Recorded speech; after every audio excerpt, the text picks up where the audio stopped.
Bonjour mes chers béliers, je vous remercie de me retrouver pour cet horoscope du mois de juillet. Le conseil pour ce mois est très simple, suivez votre intuition, écoutez votre instinct, essayez de faire le silence en vous pour n'être pas dans une pensée trop logique, trop rationnelle, trop cartésienne qui pourrait du coup vous empêcher d'entendre ce que votre petite voix intérieure vous murmure sur la direction que vous devez prendre.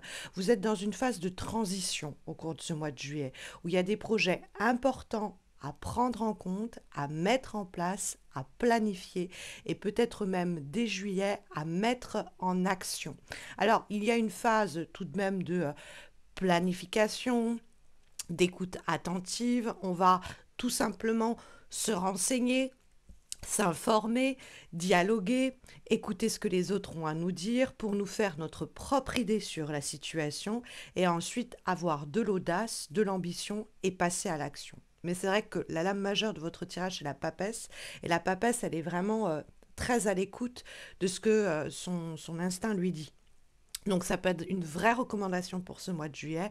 Si tous les aspects très rigoureux, très logiques de votre pensée et de votre réflexion vous poussent dans une direction, mais que tout en vous se bloque et vous dit non, n'y va pas, écoutez-vous.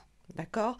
La carte de la papesse, bon, il y a peut-être aussi quelqu'un qui va vous donner des informations un petit peu secrètes, pas connues du grand public, sur par exemple comment ce marché va évoluer, ou comment ça va se passer dans cette structure, ou ce que cette personne-là pense tout particulièrement de vous et de la relation et de la situation. Vous allez peut-être réussir à tout simplement glaner quelques informations essentielles pour en savoir plus. Donc il y a avec la carte de la papesse une période où on serait bien tenté d'attendre d'avoir récolté, glané toutes les informations essentielles pour que, en secret, en silence, on mène un peu son enquête et qu'on puisse, au moment voulu, se décider et passer à l'action. Parce que effectivement, on a dans les énergies positives la carte du 3 de bâton. Le 3 de bâton qui est donc ce qui est recommandé et conseillé pour les semaines qui viennent. Or, cette carte du 3 de bâton, c'est une carte où on doit faire des projets d'avenir. On doit se projeter, on doit avoir peut-être pas les yeux plus gros que le ventre, mais en tout cas, on doit porter notre regard le plus loin possible en se disant, ok, j'ai envie de ceci, j'ai envie de cela, comment je m'y prends. Le personnage, il est en train de regarder une berge comme ça qui est au loin, alors qu'il se trouve sur cette berge-ci, et il est en train de réfléchir aux moyens de locomotion, aux méthodes qu'il va employer pour atteindre cette berge. Donc c'est vrai que le 3 de bâton, en général, c'est une carte qui, de façon très pragmatique et très concrète, eh bien, est en train de se préparer, planifier avec audace et confiance en soi sur les objectifs qu'il vise et les méthodes pour les atteindre. Donc, comme c'est ce qui est encouragé pour les semaines qui viennent, mes chers béliers, on pourrait vraiment avoir avec le 3 de bâton, euh, ayez de l'ambition, portez votre regard loin. Les décisions que vous allez prendre et les actions que vous allez les mener, essayez de les mener en rapport avec du moyen à long terme. Ne restez pas juste sur voilà ce que je peux faire maintenant, mais comment je me vois dans 5 ans, comment je me vois dans 5 mois avec cette personne, avec ce boulot, avec ce lieu de vie, etc. Et donc le 3 de bâton, il peut être vraiment en ce sens très encourageant sur vous pouvez accomplir beaucoup. Vous pouvez mettre en action d'ores et déjà, dès le mois de juillet, des relations, des situations, des projets qui ont des possibilités de s'ancrer dans le temps et de vous porter vers un peu plus de stabilité. Mais pour cela, il faut regarder un petit peu plus loin que son nez, le bout de son nez, comme on dit. Il faut avoir la capacité de se dire je sors du théorique, je sors de l'uniquement logique, je me lance sur des actions dont j'ai envie, parce que ce sont les bâtons tout de même. Et les bâtons, c'est le désir et l'envie qui nous poussent avant tout. Parce que vous avez le roi d'épée dans les obstacles et les difficultés. Autant vous dire qu'il ne vous ressemble pas beaucoup ce roi d'épée. Alors ça peut être quelqu'un, un signe d'air, Gémeaux, Balance, Verseau, qui va essayer de vous raisonner, de vous dire non, mais il faut faire comme ceci, il faut faire comme cela, il faut être logique, il faut... Bon, dans ce cas-là, n'écoutez pas ce signe d'air ou évacuez ce signe d'air de votre mois de juillet. Ça peut être aussi quelqu'un qui revient à la charge, qui vous contacte, qui vous propose un emploi, qui veut une relation avec vous et ce roi d'épée, il est beaucoup trop rigide. Écoutez, vous le sentez en fait que cette personne n'est pas pour vous, que ça ne matchera pas. Faites-vous confiance et attendez quelque chose d'autre, attendez quelqu'un d'autre. Ça peut être pour le travail, ça peut être sur le plan humain, ça peut être sur le plan amoureux. Faites-vous confiance si vous sentez que cette personne, elle est trop euh, chiante, on pourrait presque dire, sur la manière dont elle s'exprime, la manière dont elle voit les choses, dont elle conçoit les choses. C'est comme ça et pas autrement, et un besoin de contrôle. Dégagez-la au possible ou ne l'écoutez pas. D'accord. Bon, après, le roi d'épée, ça peut être quelqu'un qui est en position quand même de force, qui a de pouvoir, qui a une forme d'autorité et qui vous casse la tête à ce sujet. Parce que justement, elle utilise cette personne, son pouvoir à mauvais escient.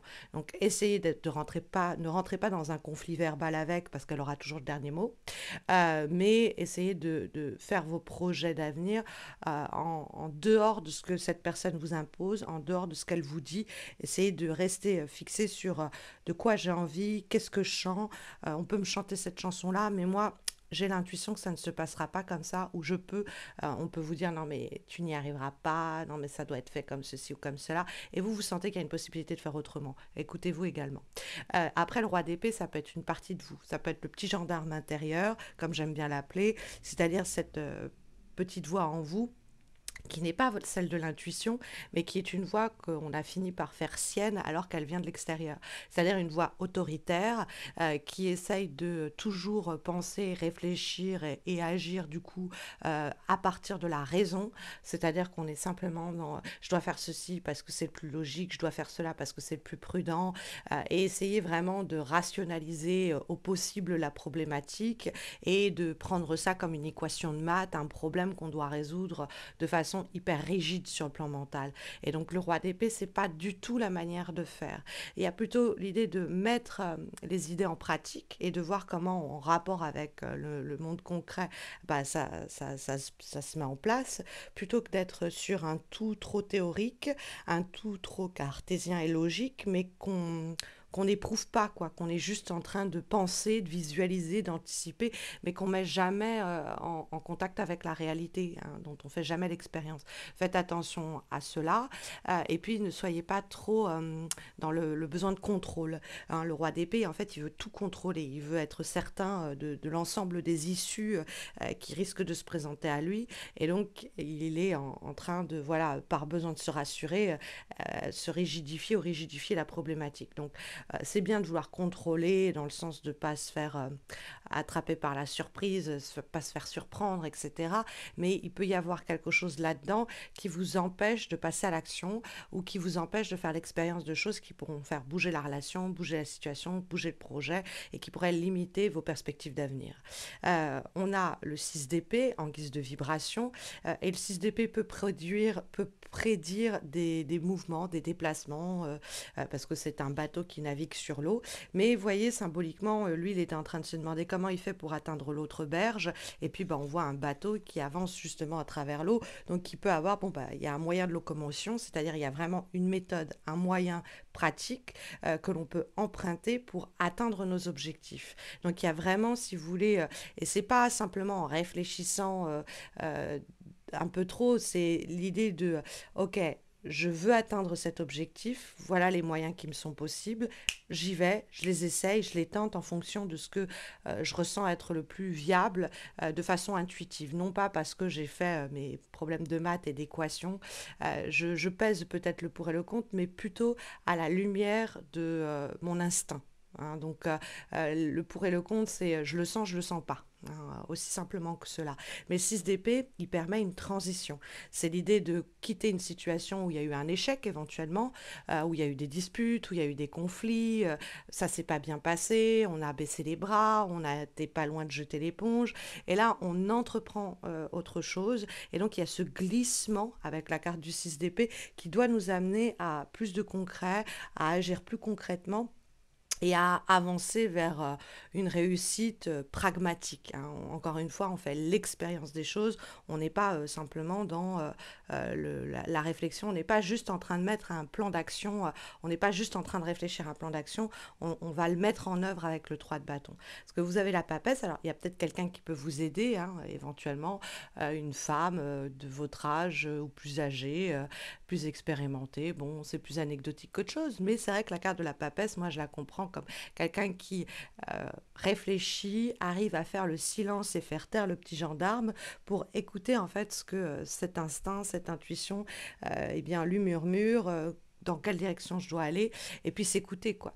Il y a peut-être même des signes qui vont vous être envoyés en vous disant, ok, ça ne fait que valider ce que je me disais déjà et dans quelle direction je dois porter mon attention. Donc la carte de la papesse, hein, c'est ce que je vous disais d'emblée, c'est une carte qui dit, suivez votre feeling, suivez votre instinct, il y a beaucoup à accomplir et il y a des objectifs à atteindre de cette façon-là. Comme avant-dernier conseil pour les semaines qui viennent, pour ce mois de juillet, nous avons une lame issue de l'oracle Nature Enlightenment et nous avons la carte opposite, donc les opposés qui nous présentent la lune, le soleil et cette balance.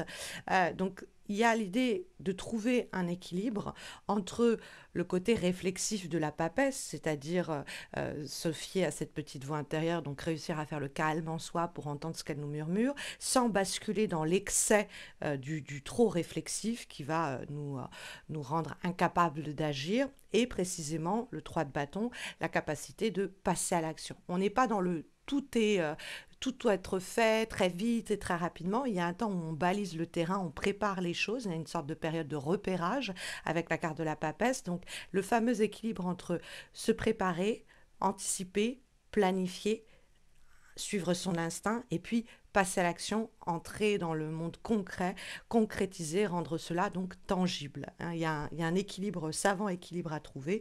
Alors bon, c'est une balance qui est un symbole proche du signe de la balance éventuellement, mais comme c'est pas le tarot, je n'irai pas jusque-là. Ça peut être aussi le roi d'épée qui est éventuellement un signe de la balance. Donc peut-être que cette personne-là, il va falloir vraiment trouver l'équilibre avec, et c'est plus humainement et relationnellement que l'équilibre doit se trouver. Mais c'est vrai que quand on voit le tirage, on se dit que aussi intérieurement, il y a un équilibre pour vous à trouver entre la réflexion qui doit précéder l'action et le glissement vers un passage à l'action en ce mois de juillet pour des projets sur du moyen terme, hein, voire du long terme. Comme dernière énergie, dernière guidance pour les prochaines semaines, nous avons une lame issue de l'oracle Birds of Feather, et nous avons la carte du martin pêcheur. Donc la carte du martin pêcheur, c'est une carte qui va donc ici vous renseigner sur les actions qui vous seront les plus appropriées, et qui est la question de l'agilité. En fait, c'est la question et la capacité d'adaptabilité. Il y a l'idée qu'on va... C'est naviguer, alors c'est intéressant parce que c'est le martin pêcheur, vous avez l'eau qui est ici signalée, alors peut-être quelque chose en rapport avec l'eau, mais c'est souvent les émotions, mais c'est l'idée de réussir à s'adapter au courant de l'eau, et qu'on doit être flexible, qu'on doit suivre son instinct, peut-être qu'on avait rigoureusement pensé quelque chose, ça allait être comme ça, comme ci, comme ça, et puis il y a des événements qui surgissent, il faut s'adapter, et il faut naviguer avec les événements. D'où l'idée de l'adaptabilité qui est ici conseillée et qui est à prendre en considération pour les semaines qui viennent. Donc comment vous pouvez vous engager sur certains projets avec agilité, adaptabilité et flexibilité pour les prochaines semaines. Bref, faire preuve de non pas de rigidité, au contraire, pour bien anticiper au mieux les événements et puis en tirer le plus de profit, quoi, tout simplement. Donc ça, ce serait le dernier conseil pour les semaines qui viennent. Je tenais à vous remercier parce que vous avez été entre les réseaux sociaux et YouTube extrêmement nombreux à me souhaiter vos vœux pour ma grossesse bien avancée. Hein. Vous êtes pas mal à savoir déjà, peut-être l'apprendront, mais certains d'entre vous l'apprendront. Mais je suis enceinte de 8 mois au moment où vous écouterez cette vidéo. Et vous avez été hyper gentils tous et toutes. Donc je voulais vous remercier chaleureusement pour cela. Sachez que bon, je suis toujours en capacité de faire les horoscopes et vous ne verrez aucun changement malgré mon accouchement, etc. Les horoscopes seront publiés comme d'habitude à la fin du mois.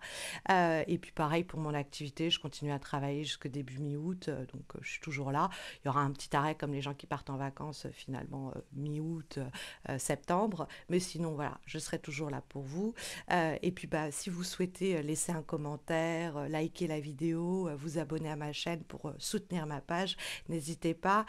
Ça fait chaud au cœur de voir votre retour. Et puis moi, ça me motive à, malgré la chaleur, malgré gérer la fatigue, à maintenir mes efforts sur cette chaîne pour vous accompagner bon gré mal gré les événements que moi de mon côté aussi je traverse. Sachez aussi que vous pouvez me retrouver sur Insta et sur Facebook chaque semaine pour des guidances hebdomadaires. Et puis vous pouvez encore me consulter pendant un bon moment pour des tirages personnalisés, etc. Sur mon site missmojorising.com. Vous avez toutes ces informations en description de cette vidéo. Voilà, je vous souhaite à tous et à toutes de très belles semaines à venir. Pour ceux et celles qui partent en vacances, profitez bien. Pour les autres comme moi qui continuent à travailler, bon courage. Et puis à très bientôt, j'espère. Prenez bien soin de vous, mes chers béliers.